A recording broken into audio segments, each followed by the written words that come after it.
Hello guys! Welcome muli sa Noah's Garage. So, sa video ito, tayo ay magpapalit ng fuel filter ng Hyundai Accent CRDI. Coming up!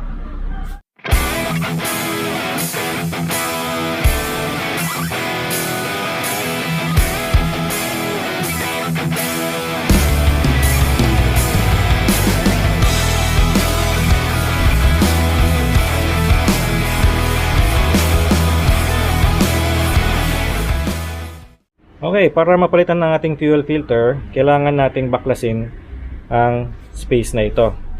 Itong mga nakaharang. Kasi ang fuel filter natin ng CRDI ayun. No, nandito sa pinaka firewall niya. So, para ma-reach natin 'yon, so kailangan natin tanggalin itong baterya. Kailangan din natin tanggalin itong ECU para magkaroon tayo ng space papunta doon. So, para mas maganda ang space, tatanggalin na rin natin ito. Kasi magpapalit din tayo ng air intake tube natin, air intake system natin. Gagawin natin yung stainless at cone type air filter. So tatanggalin na rin natin yan. Pero para isang videohan na lang, okay? So tanggalin natin ito, tsaka ito. Okay? Okay guys, para palitan yung ating fuel filter, syempre kailangan natin ng genuine parts, okay? So bibili lang kayo ng mga genuine parts para sa inyong sasakyan, sa Hyundai Accent. So ang filter na ito ay canister, no? Canister element, canister type. Yan. So para siyang oil filter din, no? Yan. So malaki siya, di ba? Yan. Okay, so marami mabibili nito online. So kung gusto niyo bumili nito, lalagay ko yung link sa ating description at sa ating website, okay? Kabitan natin.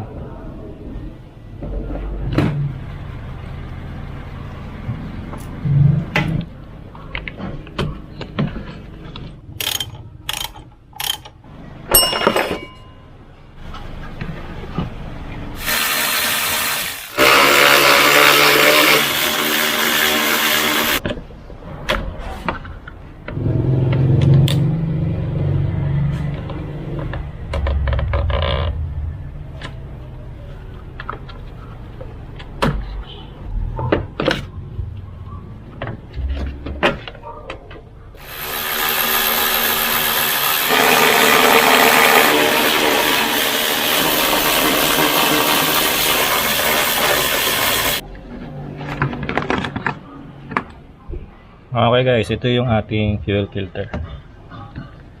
Yan. Nakita nyo? Yan. Ito actually yung pinaka fuel filter sa baba.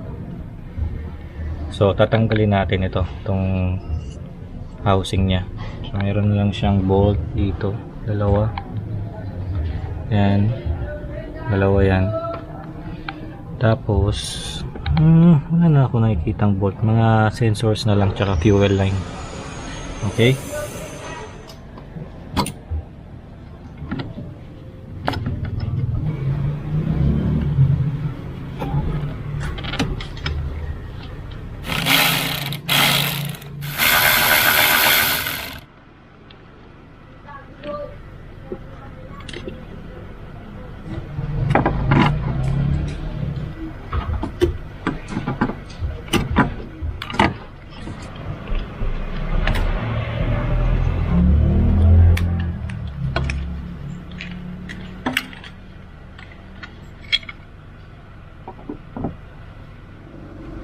so ito yung ating fuel filter housing, no? So ito yung fuel filter na stock na papalitan natin.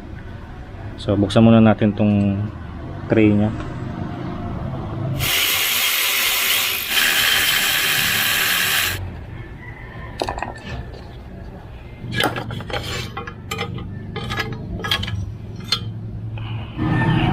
Okay, so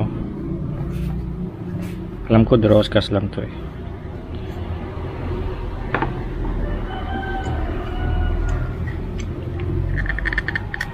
Oops, mahigpit.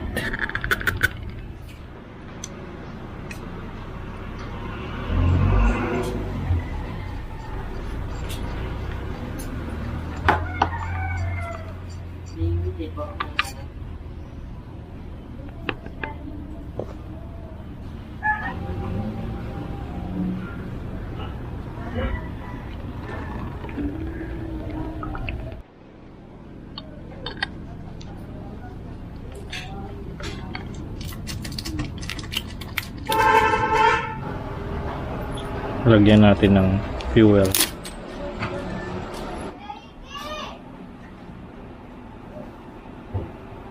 Uy, ba't wala kang hapon? Ha? Wala kang hapon. Hindi, lang ako sa bayapon.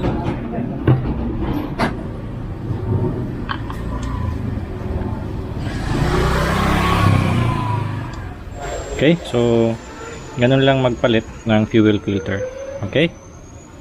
So, balik na natin.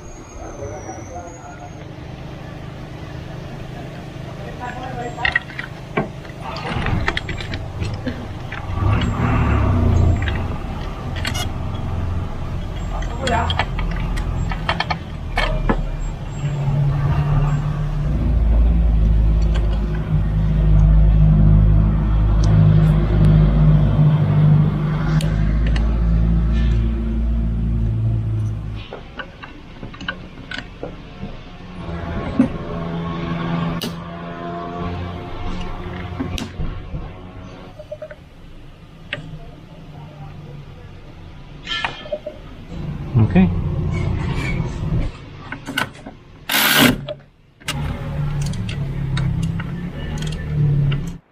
Alright, so napalitan na natin ng fuel filter ang Hyundai Accent CRDI natin. Okay, so ganun lang magpalit ng fuel filter.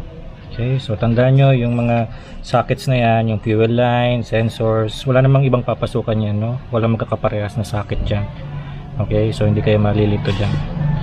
Okay guys, so huwag nyo makalimutan, yung mga sensor na yan, dapat naka-insert yan. Kung hindi, magkakaroon kayo ng check engine light. Alright, so balik na natin, then testing natin.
Start natin guys, no?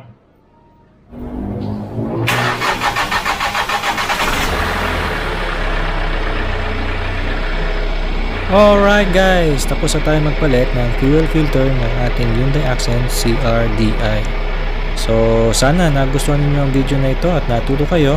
Ganun lang magpalit ng fuel filter ng diesel engine ng Hyundai Accent.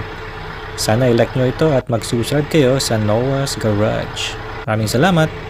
Until next time!